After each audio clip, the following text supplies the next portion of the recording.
Bagaimana cara mengkondisikan laundry santri di pesantren? Syaratnya cuma satu, yaitu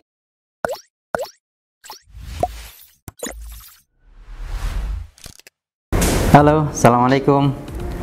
Dulu saya pernah menjelaskan tentang bagaimana cara mengkondisikan laundry santri di pesantren.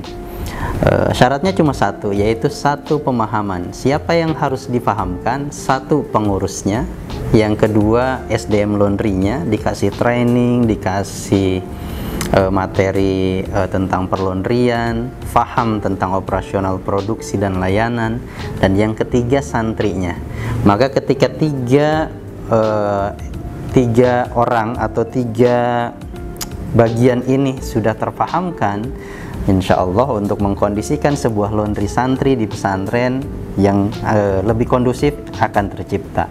Nah, persoalannya terkadang beberapa orang atau beberapa pesantren suka tanya nih, sebetulnya mesin laundry yang pas itu mesin laundry yang besar, yang tumbler, atau yang kecil gitu. Karena mungkin sebagian orang juga berpikir bahwa oh ini santrinya ada 1000, oh ini santrinya ada 2000 atau lebih dari 5000. Kalau pakai yang kecil-kecil malah nggak efektif gitu. Tapi kan kita juga nggak tahu nih yang mana yang efektif atau yang benar, yang besarkah atau yang kecilkah. Teman-teman sekalian, dulu di materi saya jelaskan bahwa mesin itu terbagi dua kategori, satu homey, satu komersil industri. Nah, yang digunakan oleh pesantren atau oleh laundry yang ada di pesantren yang jumlah kapasitasnya juga bukan standar homey lagi. Kalau sudah di atas 100 atau 300 santri kan tentu ini menjadi sebuah workshop laundry yang mau tidak mau sudah harus beralih dari mesin homey ke mesin level industri. Ya, kalaupun memang tidak industri ya minimal semi industri lah. Nah, cuma yang menjadi pertanyaan tadi, size-nya apakah cocok yang besar seperti mesin-mesin tumbler, mesin-mesin yang kapasitasnya bisa 30, 50 sampai 100 kilo, atau cukup dengan mesin-mesin yang kecil. Nah, ini yang kemudian akan kita jawab di sesi ini. Menurut pengalaman kami dari 2016 kami menangani laundry pesantren, menangani laundry santri, untuk keywordnya adalah bagaimana santri itu pakaiannya tidak tertukar dan hilang.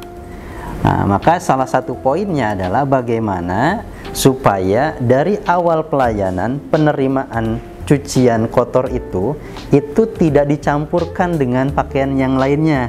Nah, kalau bahasa kami ini one man in process.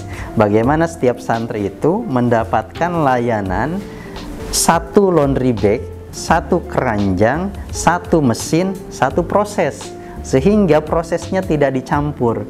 Karena proses yang dicampur ini biasanya memang pengalaman di beberapa lembaga pendidikan, baik itu di asrama ataupun boarding school, mereka memahami agak sedikit keliru pemahaman tentang ketika laundrynya besar, banyak, maka mesinnya pun harus besar-besar. Enggak, ternyata bukan seperti itu.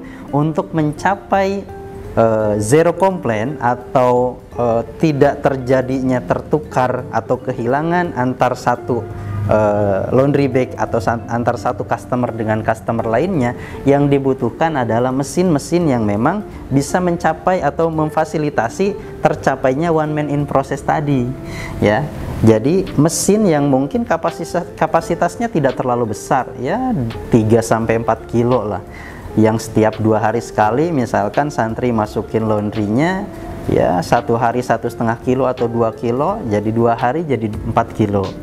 Maka mesin-mesin ini yang biasanya kami gunakan saat ini untuk penanganan laundry santri di seluruh Indonesia.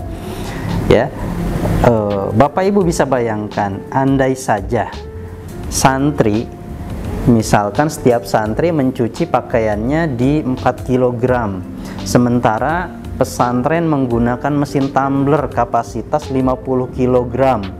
sayang dong kalau kemudian hari ini misalkan nyuci satu customer saja yang 4 kg dicucikan oleh mesin tumbler yang memang kapasitasnya ya 40 atau 50 kg, gasnya sama, pengeluaran listriknya sama, sayang sekali. Maka kemudian biasanya mereka campur. Nah, pada saat diproses, dicampur itu biasanya ada satu bagian yang mau tidak mau harus ada tambahan tuh. Misalkan dikasih tag gun, tag pin untuk kasih nama, untuk kasih label pada setiap bagian pakaian yang akan dicucikan. Nah, persoalannya apakah efektif atau tidak?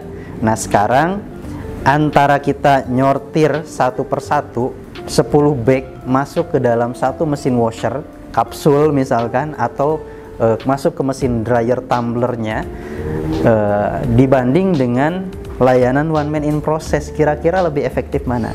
Nah, kalau kami atau saya secara pribadi akan merekomendasikan teman-teman atau para pemilik pesantren untuk menggunakan mesin-mesin kecil, justru supaya apa? Tercapai tadi one man in process, dan proses sortirnya tidak akan memakan waktu lama dan tidak akan membutuhkan banyak SDM yang harus sortir satu persatu, ngasih tag gun, tag pin, dikasih label lagi, nanti masuk ke mesin diproses, dipilih lagi, nah masuk mesin dryer dipilih lagi, nanti kemudian mau packing, mau pressing, dipilih lagi satu persatu, masukkan lagi ke dalam bagnya. Kalau tidak tertukar, kalau tertukar menjadi resiko bagi pakaian-pakaian yang sedang diproses itu terjadi tertukar. Kalau tertukarnya dengan teman di sampingnya, kalau tertukarnya antar bridge atau antar asrama, nah ini juga menjadi problem tersendiri.